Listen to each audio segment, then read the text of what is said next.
Good afternoon, everyone, colleagues, friends. Welcome to this ACTEP Speaker Series workshop on counseling and advising aspiring educators, which is a topic that is near and dear to my heart, and actually the bane of my existence for the past 21 or 22 years of my professional career in working in higher education in community colleges and specifically in teacher education programs.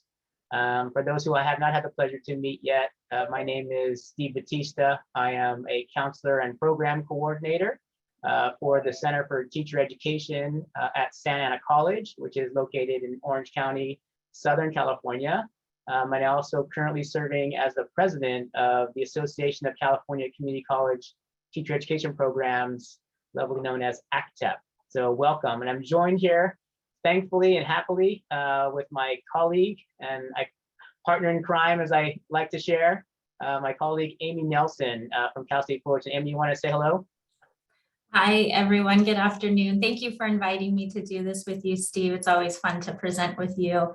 I'm Amy Nelson. I'm the director of the Center for Careers in Teaching, just up the freeway from Steve at Cal State Fullerton, also in Orange County. And I'm happy to share some updates about the teacher pathway process. So looking forward to our presentation. Yeah, we definitely want this to be a learning experience for everyone. There's so much happening, and I know that the work that you do is critically important to helping students who arrive at our colleges, navigate through our colleges and on through this maze of becoming a teacher in California. And so we wanted to provide this opportunity to really just share what we have and what we know about the pathways, and then create a space for lots of different questions for folks to answer questions, to ask questions, and for us to share with you what we know.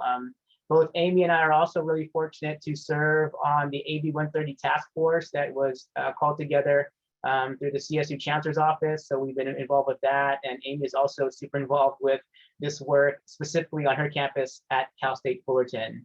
So I did drop into the chat the PowerPoint slides for this. It's a PDF for your use. And what we'll do is, if you have questions, please put them into the chat while we're speaking, and then I'll give them plenty of time at the end for questions and answers. So with that, I'll go ahead and get started. So a little bit about it, if people are unfamiliar with ACTEP, ACTEP is the Association of California Community College Teacher Education Programs.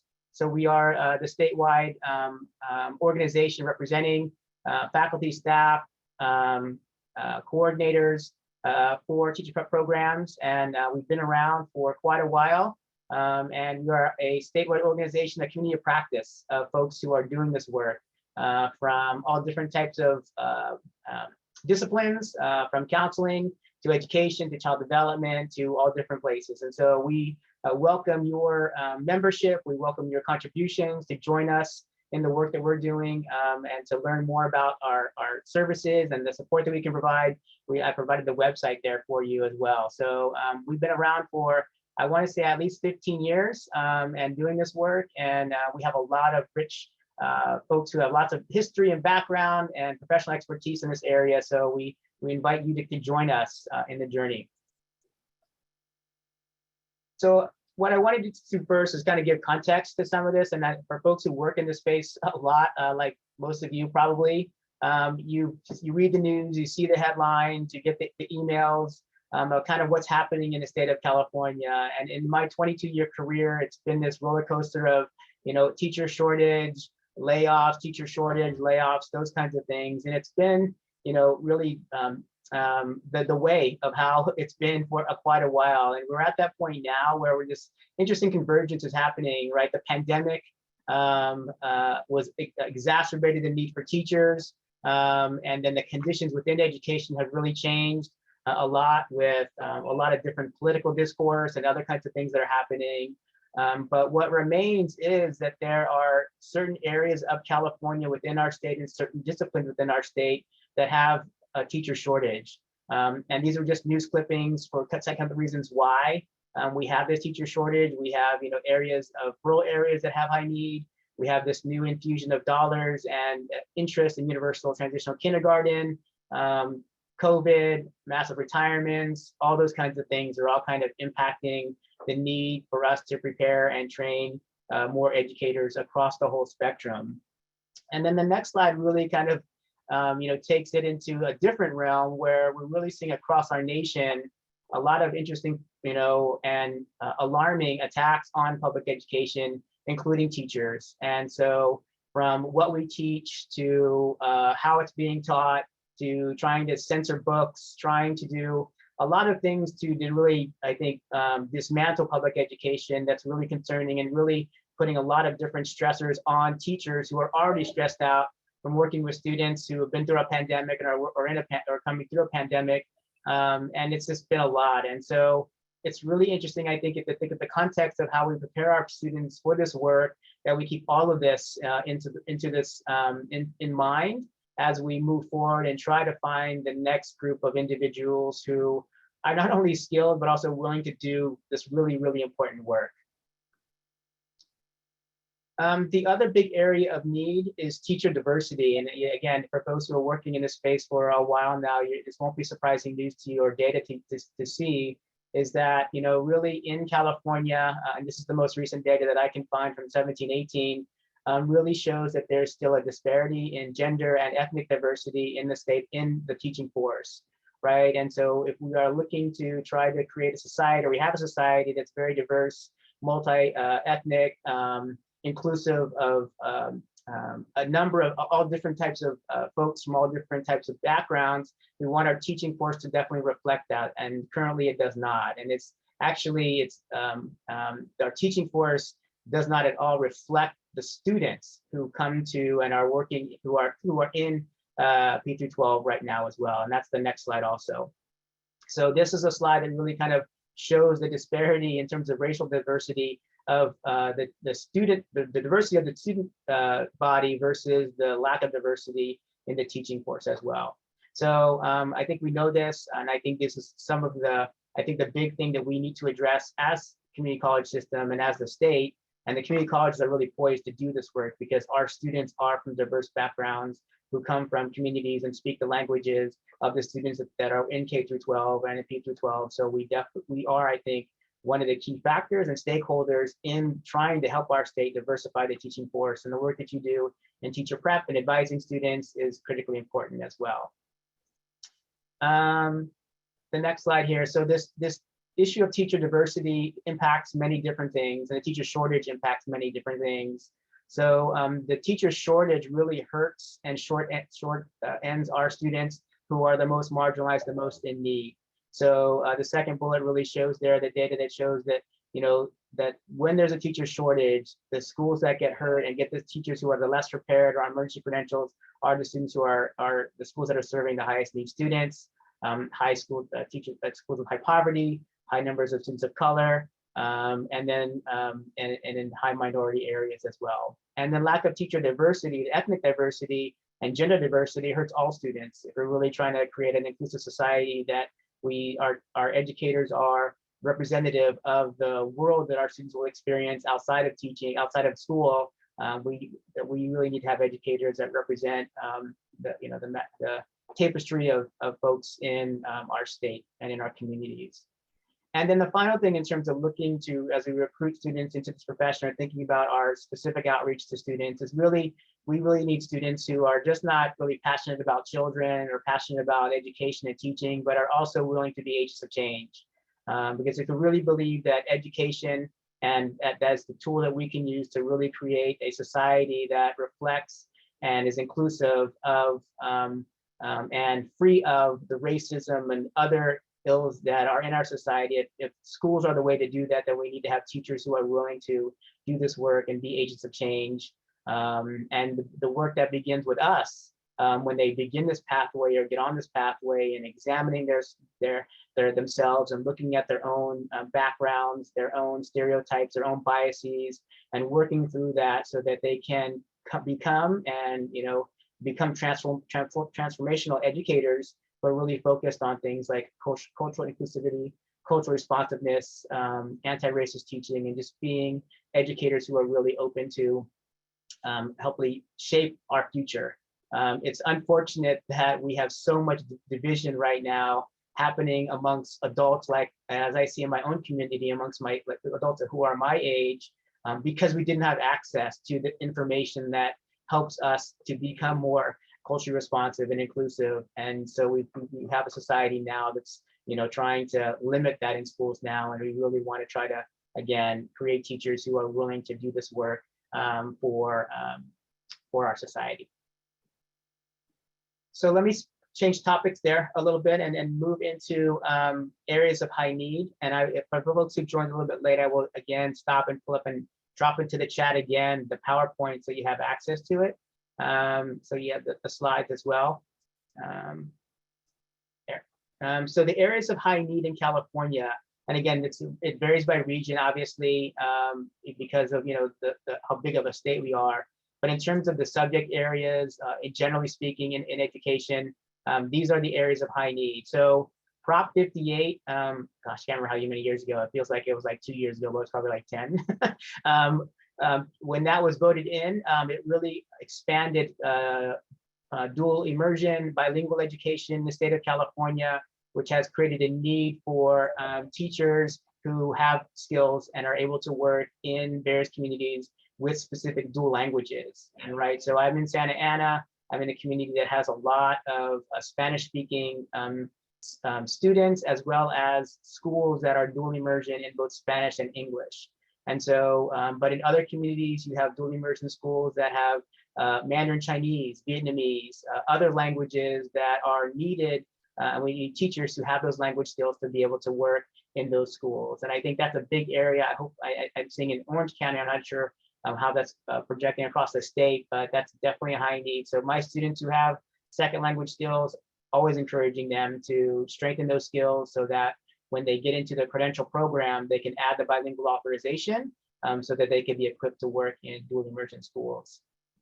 The other areas are ESL and working with English language development students whose first language is not English. So having training in that area. As I shared earlier, early care and TK, we'll talk deeper about that in a little bit. Math, computer science is a big area with computer science AP and a bunch of other new classes coming. Science, English, special education has always historically been a high need area. And then this bullet I had this bullet on my PowerPoint for like, I don't know, 10 years. And then, obviously with COVID now, technology is not even, it's required. It's not even a high need area. It's like every teacher needs to have expertise in technology. So I don't think that's going away. I think we definitely still need teachers who have strong expertise in this area. So in terms of thinking about the pathways and when I work with students, I think I have to differentiate and be thinking about in my mind, what setting they want to work in. And unfortunately, you see like 4 different columns there because the way the state differentiates the teaching, what you need to work in a specific setting, it's really important that folks who advise and counsel these students know that this is how it's set up in California. It's not ideal, and we're actually, changing some of this as we speak, but it's really important that we understand this and begin helping students understand it as well. And we have these information sessions, very much like the one we're giving today. We do this with students every month and have students attend so they hear about these kinds of things. So they really understand that, where they work, the setting they work in will really dictate what kind of education that they need.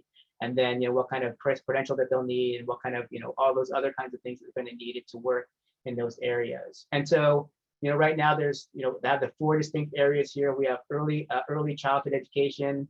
We have elementary, secondary, and then special education. And then the second row there talks about the credential that's needed. And we're going to talk about a little bit more about what's happening with early childhood in a second. But right now they need a child development permit. Right, that's the name of the credential or the licensure that they need to work in that area. The multiple subject is for elementary, single subject for secondary, and specialist for special ed. And then begin also thinking about the educational preparation, the academic preparation that these students need, right, for those areas. So in thinking about what kind of things they need to learn in college, what are the things that they need to be picking up on, the skills, the content areas they need to be learning in college to work in those areas, kind of drive a little bit about the academic preparation, but then we'll also dig deeper into the things that the state requires, like basic skills and subject matter competency and those kinds of things as well. So I think this visual helps me, and it sometimes helps students and will hopefully help you kind of like visualize that each of the different settings is a little bit different. And there's a little bit, there are things the students will need depending on the setting that they want to work in. And then the last thing I like to share as well is like, don't forget the other career path in education, because sometimes students, they want to become teachers, but they're unfamiliar with other places where they can work in education and with children, but they don't have to be a classroom teacher, right? A couple of things that come to mind for me. One is the early childhood education specialist credential, special ed credential, I'm sorry, that there's a special ed credential to working with preschool students and early students like infants and toddlers and in special education. That's unique because that's typically not in the classroom, it's in other spaces. And then the second one that comes to mind for me that I always talk with students about is speech language pathologists, SLPs. So that one is near and dear to my heart because actually my oldest child is an SLP. She just graduated with her master's degree and has her credential as an SLP and works as an elementary school speech language pathologist. And so there's other areas of education where obviously students can work and have careers in that are not directly tied to teaching or credentials, as I'm kind of sharing here. So again, when I think about working with students and as they're sitting in my office and we're having a conversation, or I'm talking with them on Zoom, and I'm working them without their time as they begin college. These are the kinds of the inquiries and the things that we need clarified for them as they move through from, I'm coming to college, I want to become a teacher, what do I need to take and what are the pathways to get there, is really helping them to identify what setting they want to work in. And I think that because of that last slide I just showed you, it matters like what type of credential they're going to need, what kind of academic preparation they're going to need, what kind of tests they're going to have to take. Depends on the setting they want to work in, and then what population they want to work with as well. And so whatever we can do as community college, counselors or faculty members or teacher prep coordinators to get our students, on what's the guided path is clarifying the path for themselves, really understanding what their pathway is and what they really want to do. Is it an AA degree in child development? Is it a bachelor's degree in medical studies? What do they want to, what kind of education that they need? Helping them get that, formulate those things in their mind is really, really important. And then the third question is, how much education do they want to complete? Because, getting the 24 units for a child development permit is different than getting a multiple subject credential. So, and the time is different, the cost is different, and all those kinds of things as well. So those are really important things that we need to begin working with students as soon as they arrive on our campuses and we begin our advising and counseling process with them. And then, as most of the counselors will know in the room, the transfer process is not easy because Fullerton is different than Long Beach, different than San Francisco State, which is different than UCI, which is different than USC. So there are so many different varying pathways to becoming an educator that it's also important to help students narrow down where do they want to transfer to, like what university, and then what major do they want to pick. And we'll be talking about that a little bit more in terms of what are some of the majors that do this in terms of checking boxes and don't check boxes as well. All right. So in terms of preparing to become a teacher, generally speaking, for those heading into the multiple subject, the single subject, and ed specialist, they need a bachelor's degree and then they need the credential. In California, we do things obviously very differently. We don't have bachelor's degrees in education or in elementary ed or in special education as they do in other states. And students who are preparing to become a teacher, they focus in on their subject matter preparation, on what they prepared, what they're planning to teach, the subject matter. So if they're a future English teacher, they focus on English. If they want to be a math teacher, math. The second step is the credential program, right, where they spend a year post-baccalaureate. Sometimes that's integrated in with their bachelor's degree, but primarily it's post-baccalaureate, doing the credential coursework, which includes student teaching and lesson planning and pedagogy and all those kinds of things that give them the tools to be able to teach in a classroom setting. And so those are the two steps, generally speaking, to becoming a teacher in California: bachelor's degree, teaching credential program, and then they apply for the teaching credential. Early childhood, we'll pull up here and go into a little bit more and talking in depth about early childhood education. And if there's specialists in the room, I'm happy to use your expertise as well, because I know this is ever changing and currently under discussion at the state level. And so there may be folks in this webinar who have more expertise than I do. So I'll share kind of what I know, or what I've learned from the commission, and we'll be happy to have some discussion if folks have different knowledge at this point in time as well. So in terms of working with students who want to work in child development settings or early childhood, the state of California has this existing permit structure, right? It begins with the assistant permit and then ends at the program director permit. And each of these different levels have different coursework requirements that are dictated by the state of California. That some also include general education classes and also includes experience requirements as well. So it begins at assistant, goes to associate teacher, teacher, master teacher, site supervisor, and program director. And so if you have a child development program on your community college campus, you're probably very familiar with this because this is how the programs are pretty much based. So they do a really good job of kind of outlining the pathways through community college. Again, it's sequential or like ladder built. So 6 start ECE units begin, and then you move through the process into the different levels as well, moving all the way, into teacher. That includes gen ed specific general education requirements, and then years of experience or days of experience also. So this is the structure. We have a child development program on our campus, and our permits, our certificates, and our degrees are kind of built around this structure as well. The newest thing that's happening in the state of California is because of this need for expanding transitional kindergarten, universal transitional kindergarten, both at the state and federal level, there's going to create a huge need for early child educators. And the number that the commission provided a couple of months ago is between 8,000 and 10,000 teachers, right, to fill this need. And so right now, to teach transitional kindergarten, the state of California has created requirements for transitional kindergarten specifically. And right now the requirements are set as a student needs to have, or a candidate needs to have, the multiple subject credential and 24 units of child development to teach transitional kindergarten in the state of California.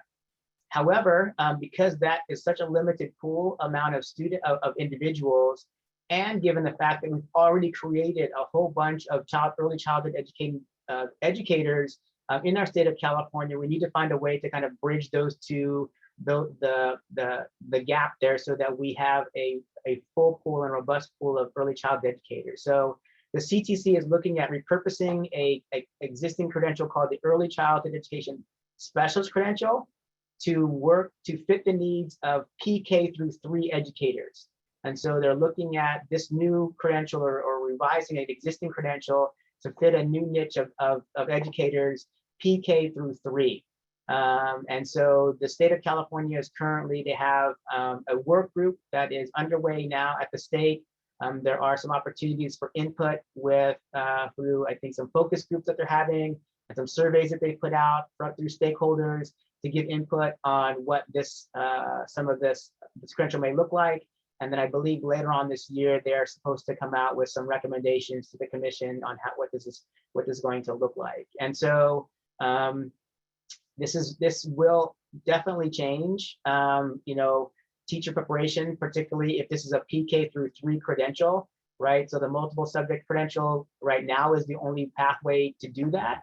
This will provide a new opportunity for folks to work in that area. So we're watching this really closely. I know we have a lot of professionals, maybe some in this room who are on that workforce and contributing to the surveys and the focus group. So one to take a look at, and one to be thinking and talking with your students about, because you may have students who want to work in early childhood only, but maybe you want to begin talking to them about an opportunity to expand into a PK through 3 teaching credential that would be coming.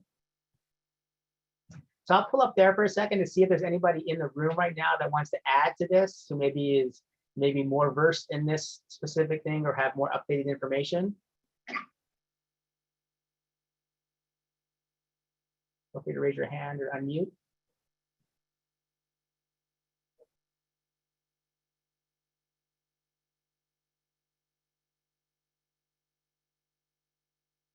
Okay, so we'll take a look, keep all this, and ACTEP will obviously send out information as we get it in this area, and try to help everyone stay abreast with this so that we can advise our students correctly.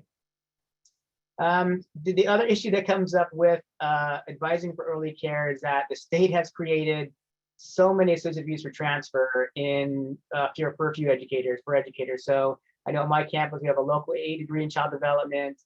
There's associate view for transfer in early childhood education.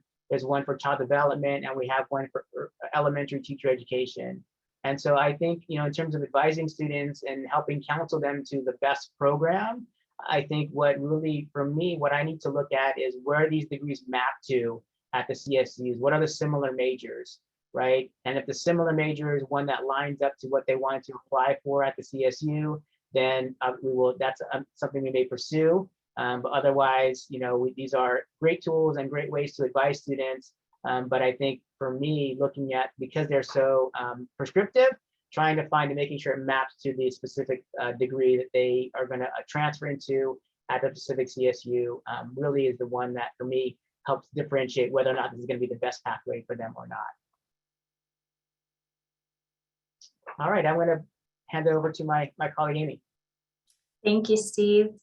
So we're going to jump into a little more of the specifics in terms of the requirements students must meet in order to get into and obtain a credential, get into a credential program and then obtain their credential. The teaching credential actually is awarded by the state. It's not awarded by the institution the student attends. And so a lot of these requirements that we share with students are requirements of the state, not necessarily of the institution they're going to be attending. So we don't have any control over some of these. And the ones that are listed here are some of those requirements. You'll see some more specific program-specific requirements at each institution. So like at Cal State Fullerton, we have a requirement of our credential applicants to submit what we call the Just, Equitable, and Inclusive Educator statement. It's like their professional statement or personal statement, but that's specific to Cal State Fullerton, not necessarily a state requirement. So those kinds of things are going to be a little bit different depending on the institution the student attends. But these listed here are required by the state. So a student must have a bachelor's degree from an accredited college or university. We do verify that before they even are admitted to our programs. And so we make sure that, you know, obviously if they come from a California institution, that's pretty easy, but we get lots of students from out of state and out of the country even as well. The basic skills requirement, I'm going to go into a little bit more detail in the next couple of slides. So I'm going to skip over that one for a second. US Constitution, that is a state requirement. Typically students meet this because if they graduate, especially from a California institution, they've taken their political science course typically. And so they usually meet this requirement with a course, but there are other ways to meet this. If not, an AP exam, if they met that requirement from high school, they're able to use those types of things. There's also an exam students can take if they haven't met it in some other way. Subject matter, we're also going to go into in more depth. And so I'm going to skip over that one. As Steve mentioned, students will go into a credential program for their professional preparation. So it is really important that all of us are supporting students as much as possible before that. So as they're going through their bachelor's degree, they're, you know, if they're starting at the community college, obviously there's lots of preparation they can do there before they transfer, and then finishing up with their bachelor's degree. They need to be finishing all of the coursework to learn their subject matter. So the credential program is only a year program, as Steve mentioned. And so there really is no time for the student to learn their subject matter. And that's why they have to prove they have subject matter competency going into a credential program. So the credential program is all about pedagogy. Students are just learning how to teach their subject. And then of course, we have to make sure that all the folks we're putting in the classroom should be there, and they have to do a background check. And so that's always required for our students. Next slide. So this is the basic skills requirement, and there might be, you might be familiar with the CBEST test. A lot of students here that they're required to take the CBEST. So we're trying to change some of that language and the culture around some of these requirements. This is actually called the basic skills requirement, and the CBEST is just one way to meet that requirement. AB 130, which passed last July, allowed for a few more ways to meet this requirement. So we'll go into those changes. This is a great slide, though. We use this at Cal State Fullerton to show students all the ways there are to meet basic skills. There are multiple ways, obviously. And typically students will have this completed before they even, or they should at least, before they even transfer to the four-year institution. So if they're starting at the community colleges, It's possible they will meet the requirement with courses they take in their GE pattern, or they might have even met the requirement out of high school. Maybe they took an AP course, maybe their SAT or ACT scores qualified them. So there are lots of different ways they can meet it even before they get into your community colleges. But we really hope that they finish this requirement or meet the basic skills requirement even before they transfer to our institution, so they don't have to worry about it later on. But there are other ways to meet it outside of these. So next slide.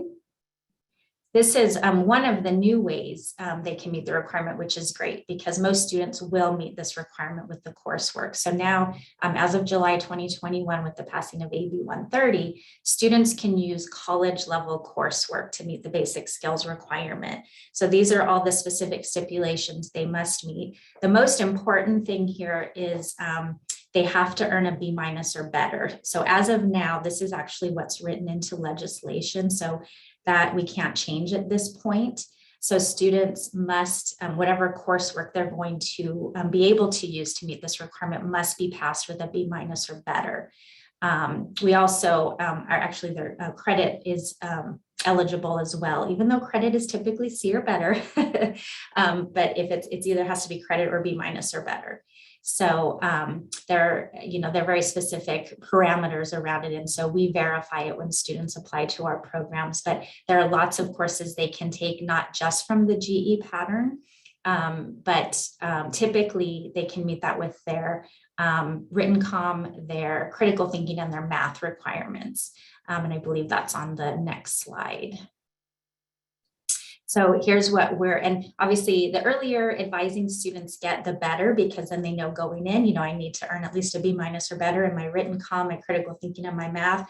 But as a CSU system, what we are, and this is one of the reasons for the AB 130 working group that Steve and I are on, we're trying to sort of simplify some of these things across at least the CSU system, since 22 of our 23 campuses have credential programs.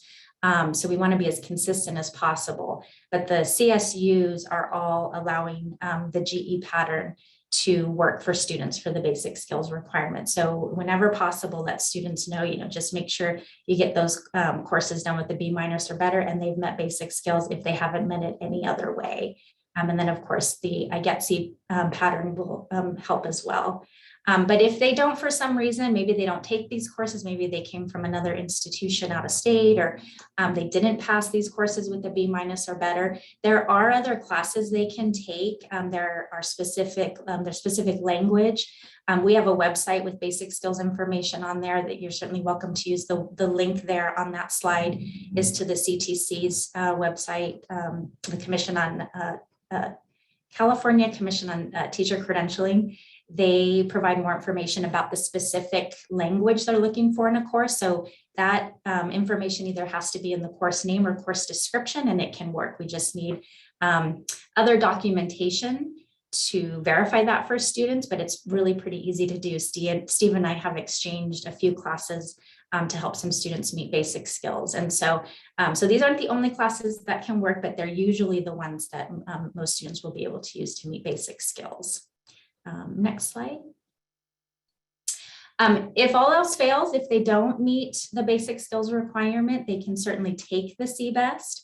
Now that we allow coursework, students can, the other thing they've allowed that's new is a combination of things to meet the basic skills. So whether maybe a student, I actually had one recently who had their SAT score, their written SAT score, and a course for math.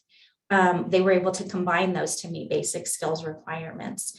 So they can use test scores, they can use courses, they can use one of the subtests from the CBEST to meet basic skills. So if they come to you and they didn't maybe pass their written comm and their critical thinking with a B-, but they finished their math with a B-, they could take the CBEST subtest for writing and reading and meet basic skills that way.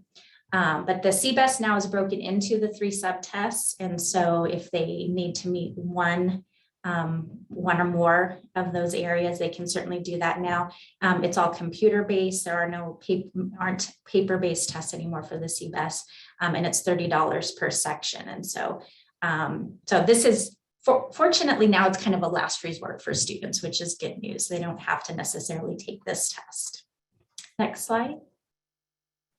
Okay, so we're going to jump into some specifics now in terms of what students need to do in terms of preparation for their teaching interests. So for students who want to work in the elementary school settings, we'll go into some more detail there about their preparation. Next slide. So students who want to work in the elementary school settings would want to obtain a multiple subject credential. And that credential authorizes students to teach in a classroom where they're going to teach many different subjects. So as you all probably remember from your experiences in elementary school, you're learning, you know, math, language arts, reading, science, arts, you know, physical education, all of that stuff. You're in one classroom with one teacher all day long, and that same teacher is teaching you all of those subjects. So that's what you have to know to obtain a multiple subject credential and be an elementary school teacher. This credential it authorizes teachers to teach from kindergarten through 8th grade. Actually, that's sort of a information that a lot of students aren't aware of in terms of how they can use that credential. So you can actually use a multiple subject credential in middle school, so that it has a little bit more of a range than people typically know. So next slide. So in order to be a multiple subject or an elementary school teacher, you have to know a lot of different subjects. So as I mentioned earlier, the subject matter competence you have to prove in order to get into a credential, to prove that you know the subjects you're going to be teaching. And so for elementary school teachers, they have to know a little bit about all of these subjects. And so they have you know, a lot of different courses we recommend they take in order to do that. So those are all listed there. They must demonstrate this before they enter a credential program. And so we advise based on that. So next slide. So there are lots of options now that are new. Some are old, a few are new, to prove your subject matter competence. So there are lots of ways that students can do this. So what we have now, fortunately, at Cal State Fullerton, is what it called the Elementary Subject Matter Waiver Program. So this is basically a list of courses that students have to take, and it allows them to prove subject matter competency without any exam. Those are approved programs at various institutions. Not every institution will have this for the multiple subject credential or for elementary school teachers. So if that's what students want to do, they would want to look at institutions that have those programs. Ours was just approved last year. So, you know, each of the Cal States are going to be a little bit different. The AAT in elementary ed is typically a great pathway because if the campus has an approved elementary subject matter waiver, it could align with that. I'm not going to say it will because it doesn't always, but it could align with the AAT in elementary ed. One of our new options for students is completing the CSETs, which we'll talk about in a second. That is also kind of a culture shift we're trying to make. It's typically referred to as the CSET requirement, but it's actually a subject matter requirement, and CSET is just one way to meet that requirement.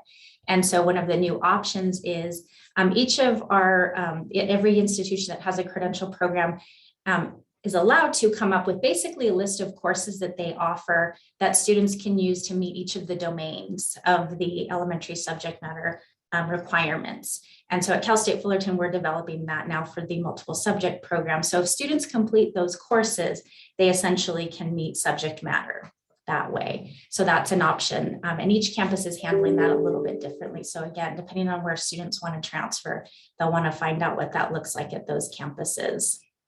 The option that has always existed is taking the CSET. So that has not gone away. It's just another way for students to meet the requirement.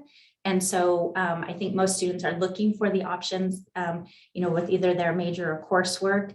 But if all that fails, they can certainly take the CSET. Next slide. So here are some more new options, which are great. This with AB 130 passing last July. There are now some opportunities for some students if they are majoring in a certain subject area, that major will give them subject matter competency, which is great. For the multiple subject programs or students who want to become elementary school teachers, right now, the only majors that allow for this are liberal studies, or interdisciplinary studies, or elementary ed, which you typically won't find at our campuses because we don't really offer a degree in education in the state.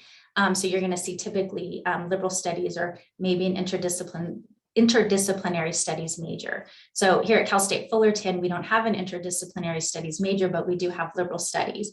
So students who major in liberal studies here will automatically meet subject matter competency when they graduate if they're in that major.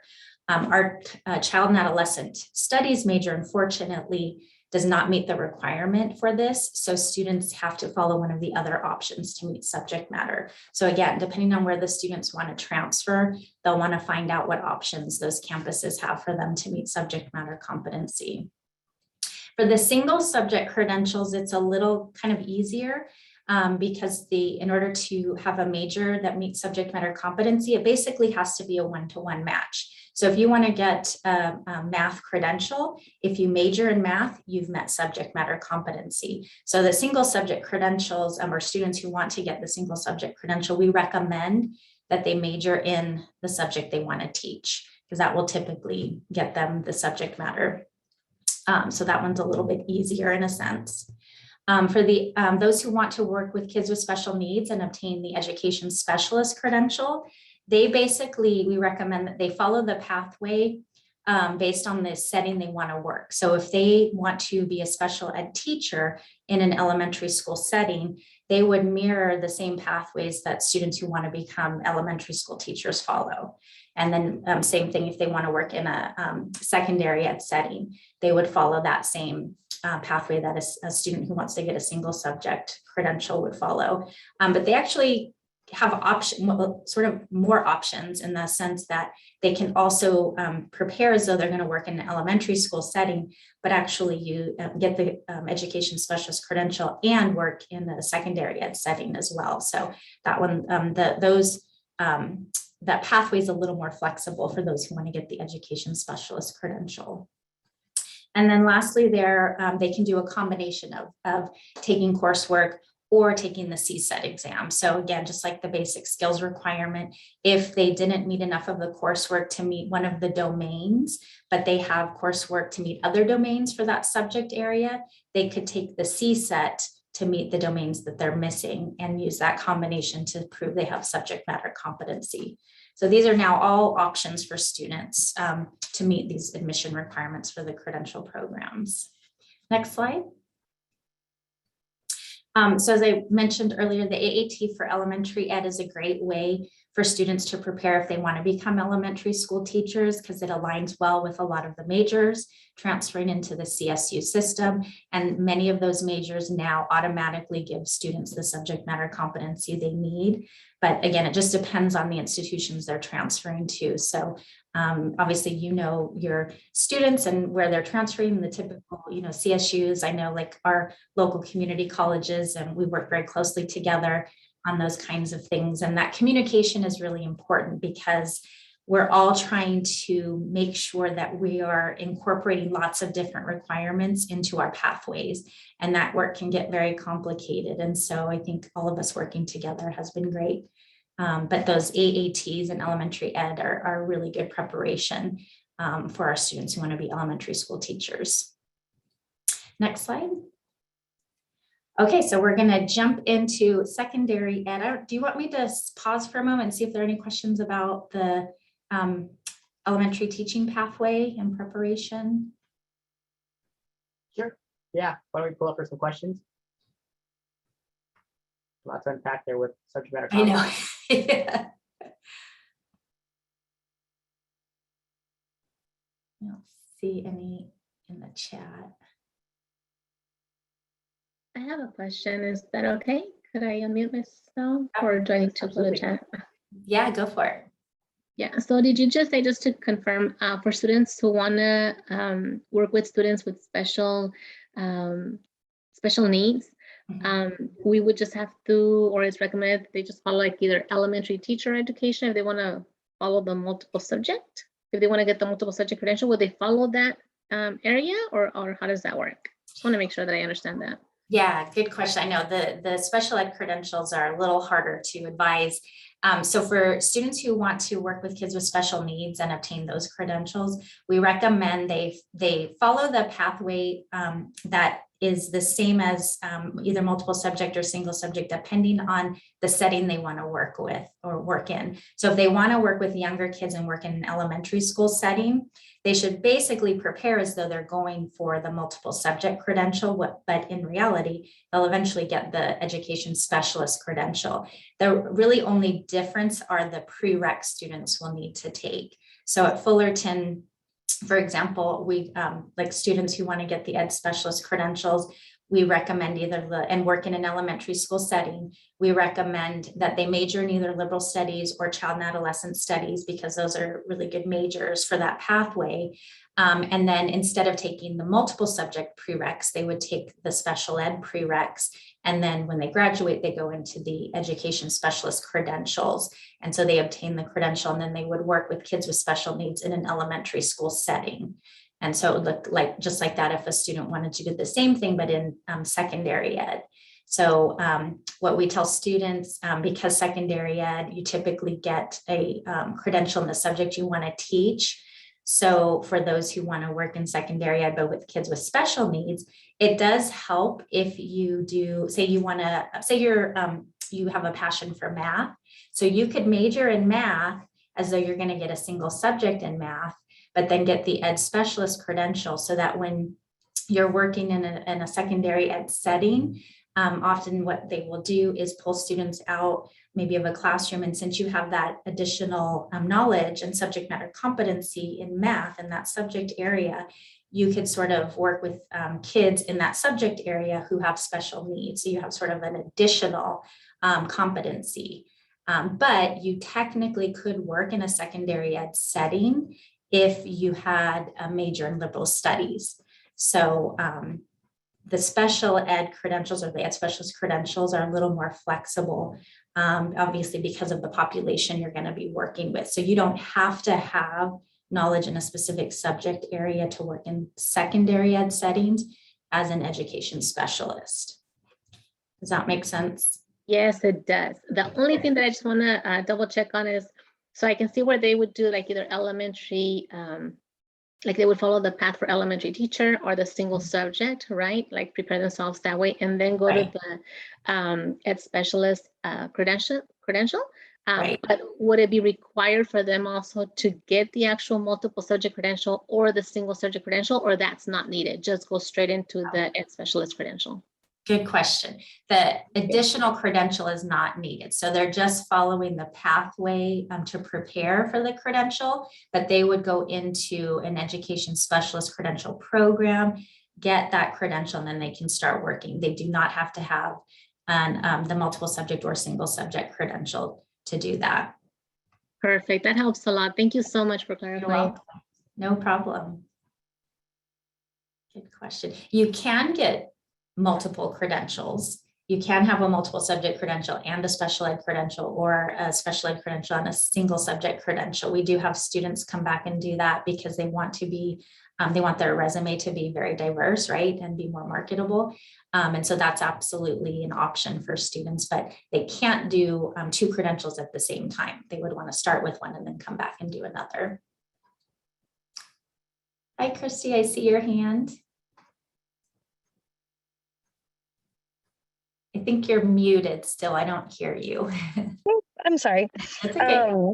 My question is, I heard you talking about the AAT in elementary education, and I was just wondering if you could say a little bit more about that. Like, do you see is there a lot of benefit to the student once they transfer? Like, does it actually save time? Because at the community college, it seems like it doesn't save time. It's like a chemistry plus a physics plus a earth science. It's much more than general education would require. So I'm just curious if you really see a benefit to students completing it.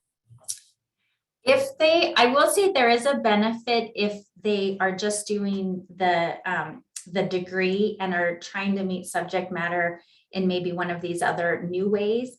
I think where it gets complicated is with at least for the elementary ed, I can't think of for the single subject content areas. Let me think about that for a second, but specifically for elementary ed preparation, the elementary subject matter waiver programs have extra units. So the AAT doesn't really save them any time. It's not a bad thing. It's just not going to remove any of those requirements for them. So they're probably going to end up doing more than 60 units at the Cal States if they transfer with an AAT and they want to do subject matter waiver. I don't think the single subjects have that issue as much. But for sure, the elementary pathway is a little harder to do. But if they are going to, like, say they're going to do the CSETs and they want to do the AAT, they transfer, they do 60 units, finish at Cal State, finish their bachelor's degree. And, you know, if they did it in liberal studies, then great, they've met the requirement with the major. So that's super easy.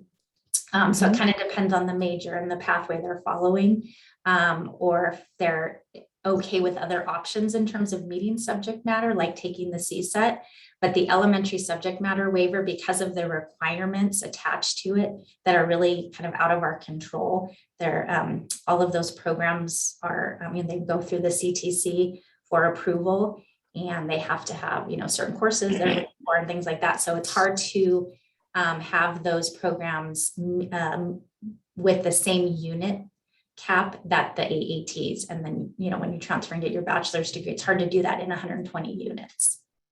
I'll add something as well.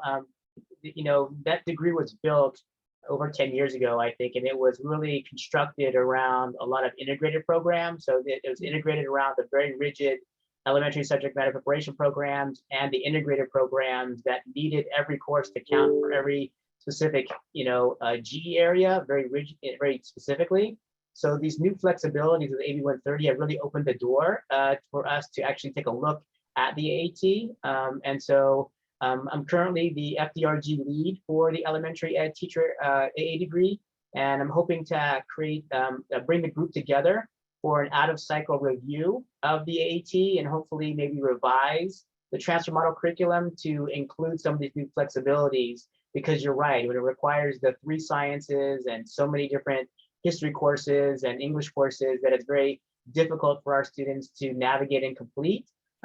Hopefully we can use the new flexibility to make that degree actually more flexible for our students as well. So we'll hopefully have more of a use for our students who are on our campuses. So just wanted to give you that heads up as well. Yeah, it's a great question. What we're probably going to see at Fullerton is not so many students following the elementary subject matter plan or waiver, because it's like 11 extra units they'd have to take. So it's an extra semester basically they would have to attend, and you know, that's more time and money. So I think the option to complete the domains where we have, you know, specific courses for each domain of the subject area will be a little easier for them to finish. And so probably most of our students aren't going to do the ESM is what I'm predicting, but we'll see. It's new to us. It took us 4 years to get ours approved. So we finally got it approved and then AB 130 passed. So anyway, so check with your CSU campus in terms of the AAT pathways you have and the majors they're attached to, because that will make it easier for students in some cases. So I saw a hand up, but I think they lowered it. So I think we're good. So single subject, these are, this is another preliminary credential that students can get if they want to become teachers in the secondary ed settings, typically is what you'll see the single subject for. However, the single subject credential is about having the authorization to teach that subject area, not necessarily though in a secondary ed setting. It is specifying or allowing you to teach that subject. So you could get for example, a music single subject credential and teach in an elementary school setting. So single subject doesn't necessarily mean, junior high, high school, but typically that's where we see teachers who have a single subject credential. Next slide.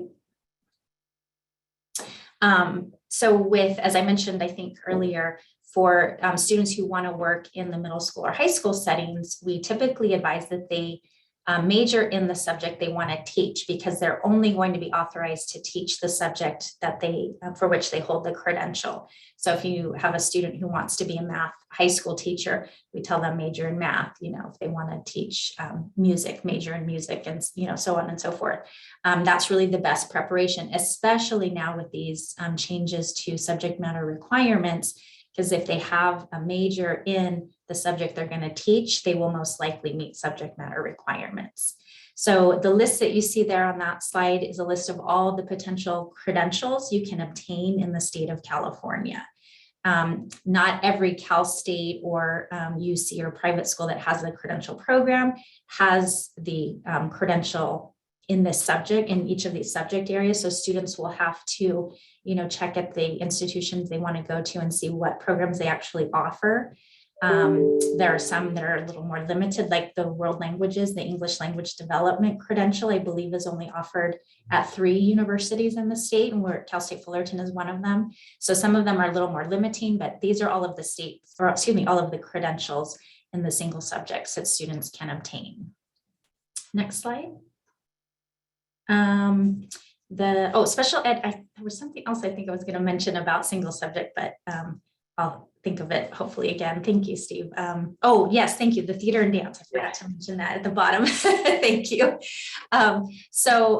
In California, the English credential used to also authorize you to teach theater, and the physical education credential used to authorize you to teach dance. That has changed because the state approved 2 new credentials, 2 new subject areas for the single subject credential, and that's theater and dance. So those are going to be 2 other options for students that are now separate from English and physical ed. So right now, I only know of, I believe, 1 theater program at CSU East Bay that exists. There are many of our campuses are in the process of developing programs for those subject areas. It's just so new that they have not been approved yet. So that's going to take some time. But just know that those are coming. And at this point now, if students want to teach either theater or dance, it would be, just like any other subject area, encourage them to major in those subject areas, because that will also give them subject matter competency. It's just hard. Like, we have some students right now who are about to graduate and want to do those subject areas, but there's very limited programs out there. So they're kind of in limbo right now, which is unfortunate, because the English credential and the physical ed credential will no longer authorize them to teach those subject areas. So, but the students who are just starting out, we've got some time. So hopefully those programs will be a little more, there will be more opportunities for them. For them to choose programs that are at least around here. But if they can go to East Bay too, it's a beautiful campus. So let's jump into special ed. We kind of talked about this a little bit already, but I think there's a few more details we can share here from these slides. So the education specialist authorizes folks who hold this credential to work with kids with special needs.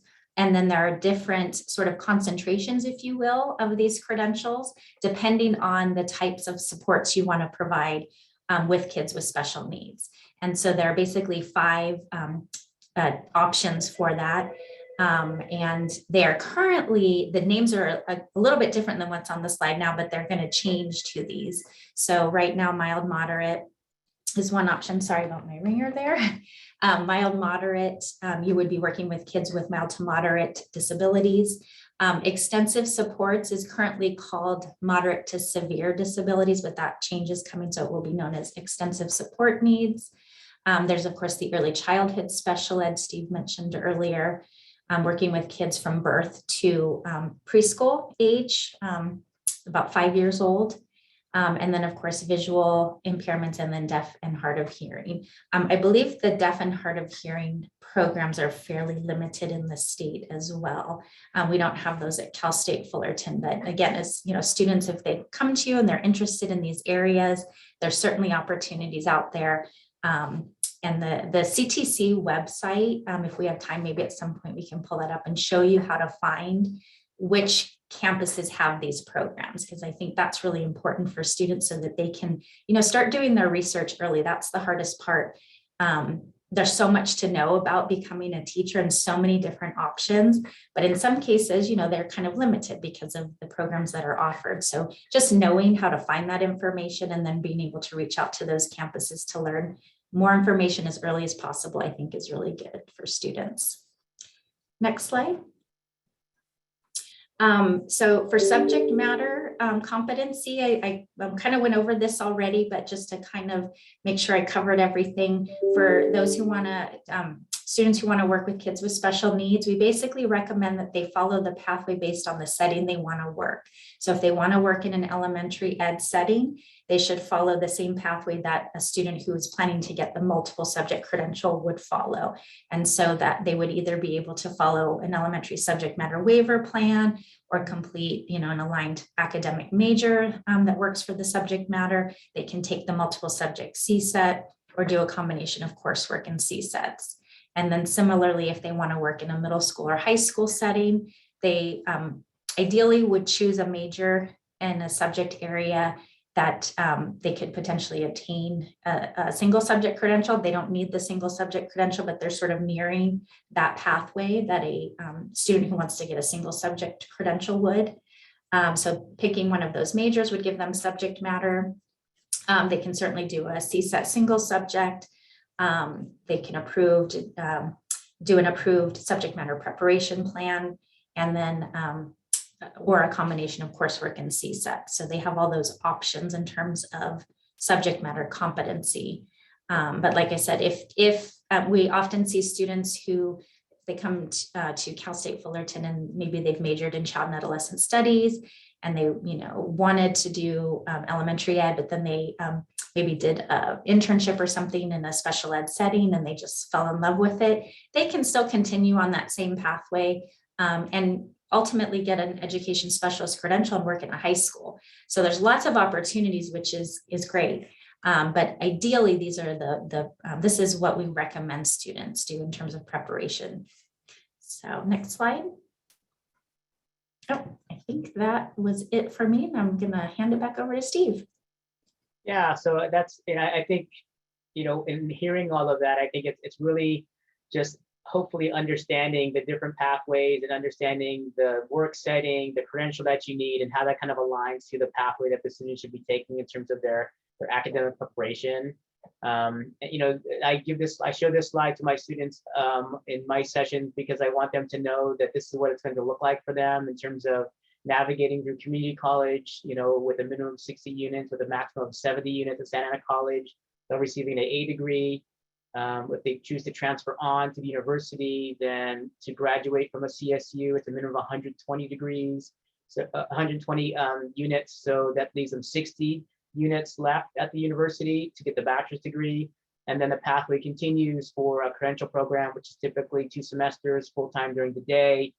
We talk about what that's going to look like in terms of ability to work, and then even proximity to where they live, because the student teaching is a big aspect of the credential program. And so normally where the student is placed for student teaching is in proximity to the university that they choose, because that's the school district that they align with and work with traditionally. And so we have conversations about that too, in terms of just kind of advising them for the long haul to see themselves, you know, making all the way through, but also understanding the different stops along the way.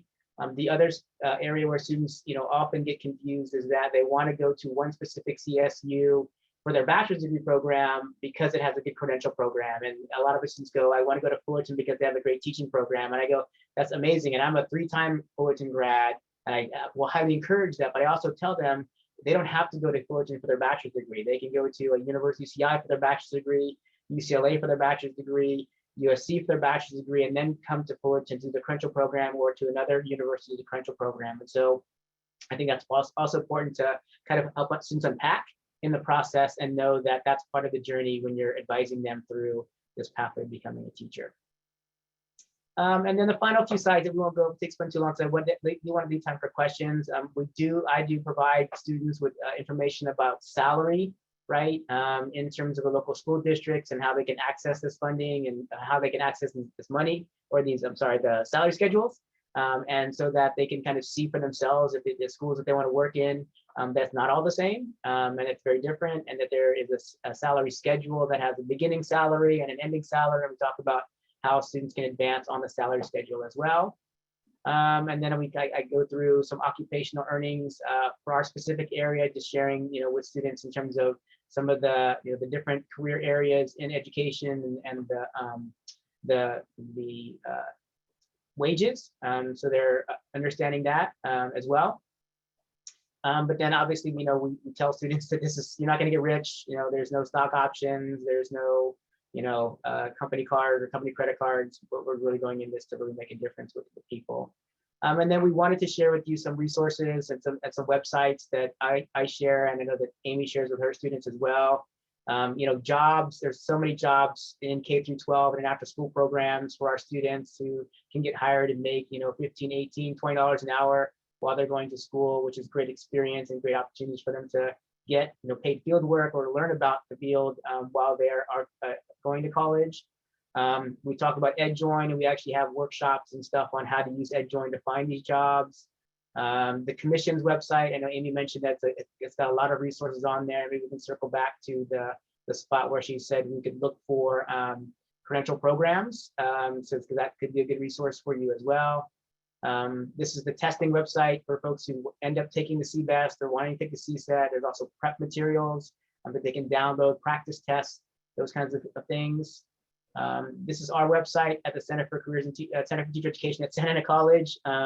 And so you're happy to look at this, and we have some our resources kind of laid out for students, including places where they can get financial aid and jobs and that kind of stuff. And then Cal State Fullerton has a really rich website too, with really great resources, particularly related to how they're handling basic skills and subject matter competency and some of those options that are now available to future credential students.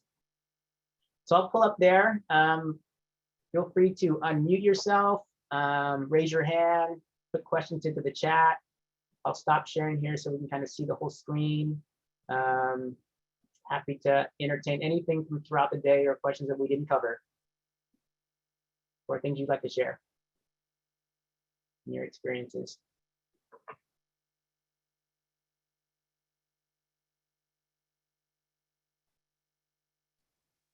Go ahead, Lori. So I just wanted to let people know that there is a third path for special education as far as early childhood special education goes.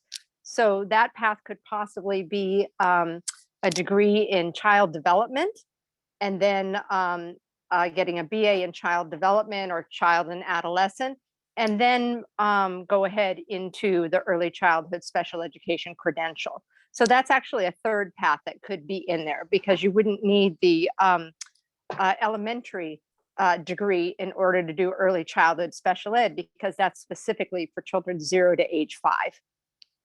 So I just wanted to make sure you knew that. Perfect. Yes, absolutely. That's a great point. And yeah, you're right.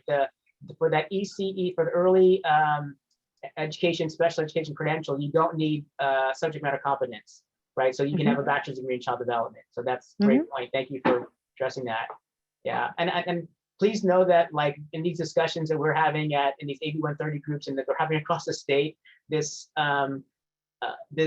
with the paradox that we have this huge need for child development teachers and T through K and now this PK through 3 credential, yet the child development bachelor's degree does not automatically waive subject matter competency for that setting. And so, it's really, the state has to wrestle with that and figure that out, because it's really problematic in the fact that, that does not align. So I'm hoping that in this work that somehow becomes in alignment in the fact that, students can use the very robust and very great preparation as a child development major and a bachelor's degree as a, they do have those pathways now, but more as a more flexible pathway into multiple subject teaching as well. So yeah, I think we're all having to, hopefully that will get resolved.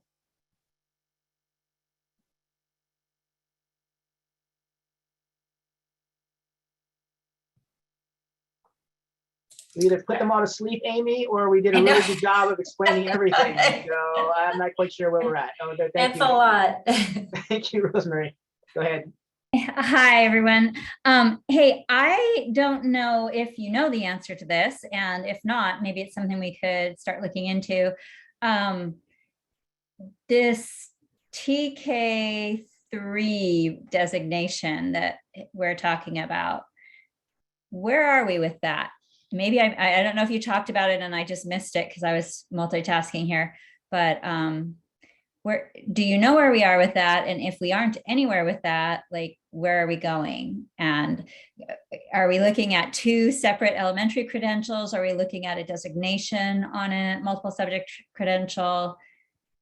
Yeah, I'll share what I know, but maybe some of the folks in the room that know more. So, last November, the CTC came to our ACTEP convening.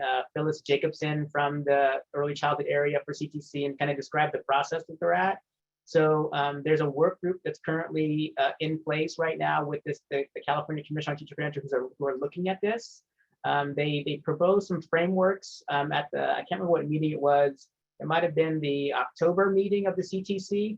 And the work group continues. So we just saw a couple of announcements from the commission that this work group is now seeking input from stakeholders, either through surveys or focus groups, to give input to what's happening.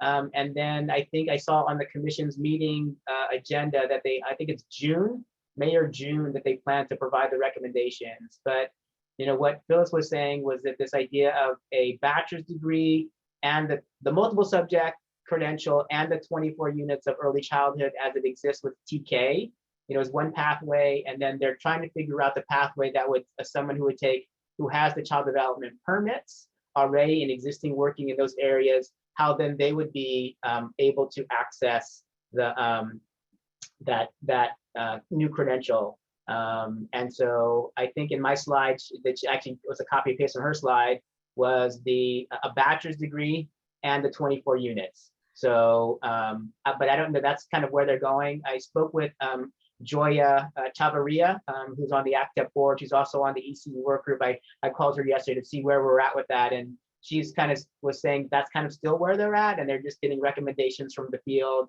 to kind of, hopefully iron this thing out in the next few months or so, or actually this year sometime. Well, I guess, okay, that's really helpful. Thank you. And I guess what I'm thinking of is on the other side of it. Are you going to, are we looking at, you have to have a P3 or whatever they're going to call it credential, and that'll only cover grades TK through 3rd. And then you have a different credential for 4 through 6 or 4 through 8. And like the consequences of that long-term could be massive. Or is this something that I have my bachelor's degree and I want the flexibility of being able to do the TK3 as well as maybe up through 6 through 8. I mean, I guess that's the question that comes to for the CTC to help us understand so that we can guide students appropriately. Because that could be, I could see that being very limiting if, only people who have this one special credential can teach those 4 grades. And then, you know what I'm saying? Right, yeah. Again, that's a really good question. And, thinking down the line, like, yeah, but I don't know the answer to that. And Okay, cool. Thank you, though. Grappling with that. Mm-hmm.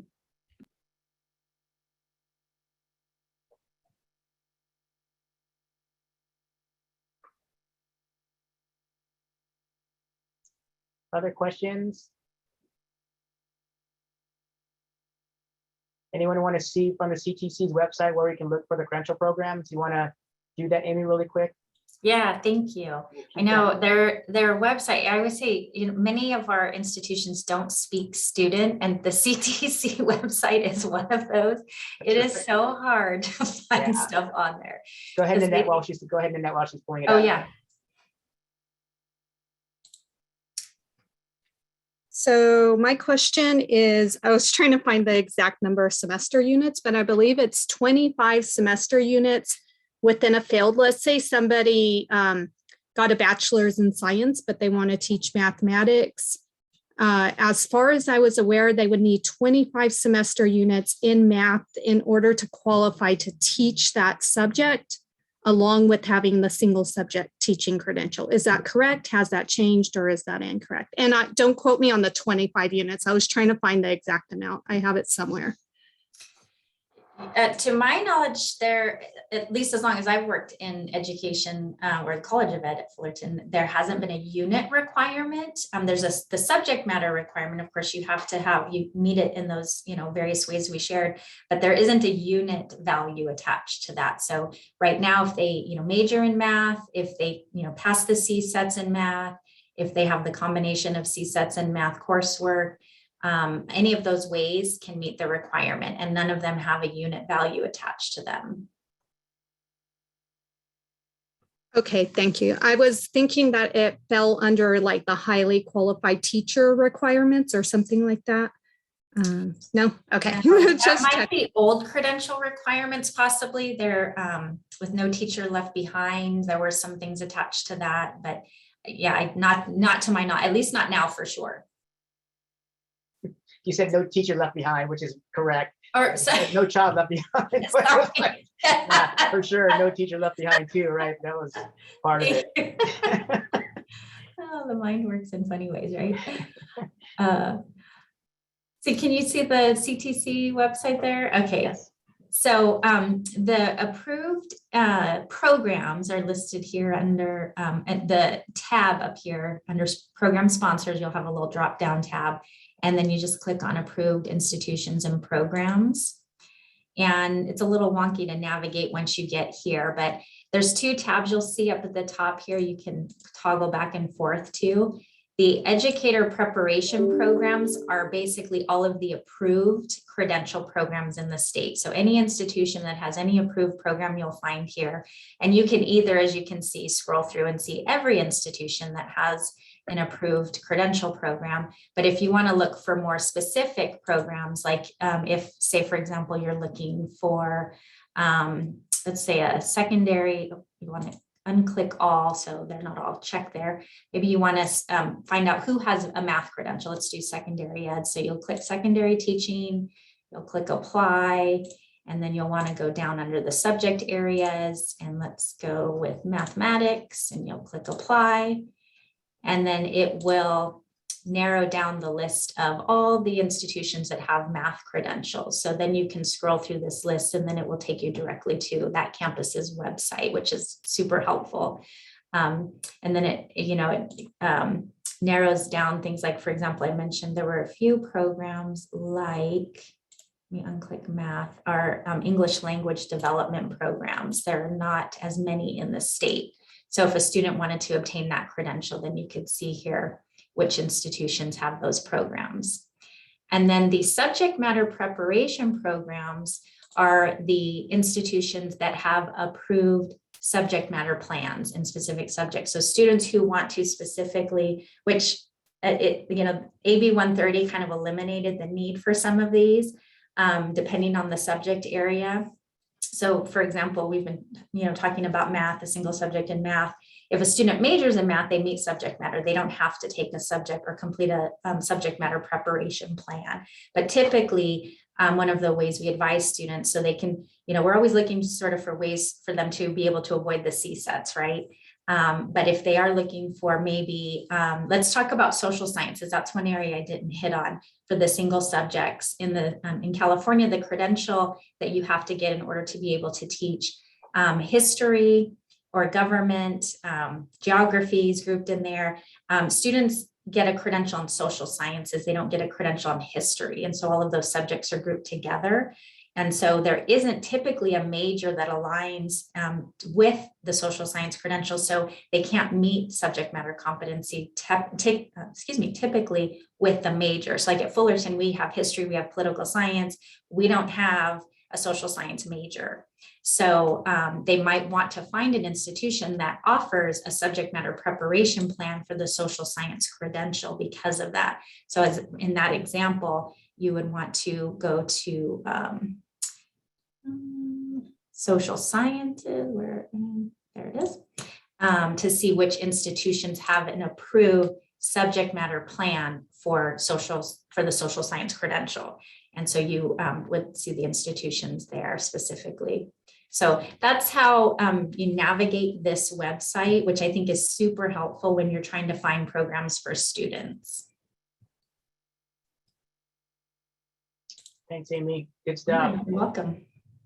Thank you for posting that into the chat here. And that's interesting information. I'm not even sure, you know, with AB 130, it rewrote some of these legislative standards. And so I'm wondering if that got revised in AB 130. So it'd be interesting to compare the sections of Ed Code that dictate this, you know, the single subject credential against what was maybe revised in AB 130, because I know that was some of the areas that you're discussing here, units and subject matter competency and referral to the CBEST and CSET, all that stuff was kind of, you know, rewritten with AB 130. So, but good point. I think I'll definitely have to do some research there, and maybe I can email out a response if we find something a little bit different than that.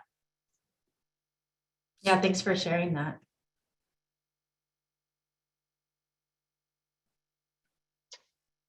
Other questions, comments?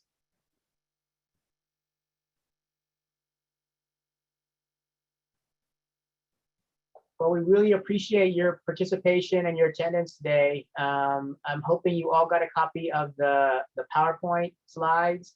The recording will be posted on our actep.org website. And there will also be a link to our YouTube channel where the recording will be, and the PDF also. So if you missed part of it and you want to come back, you can do that as well. But again, thank you for your time this afternoon, and hope this was useful for you and your students. If I can be a resource to you at all, please feel free to reach out to me. I know probably Amy feels the same way as well. So have a great afternoon, everyone. Thank you, Amy, for joining us. Thanks, Steve. Bye, everyone.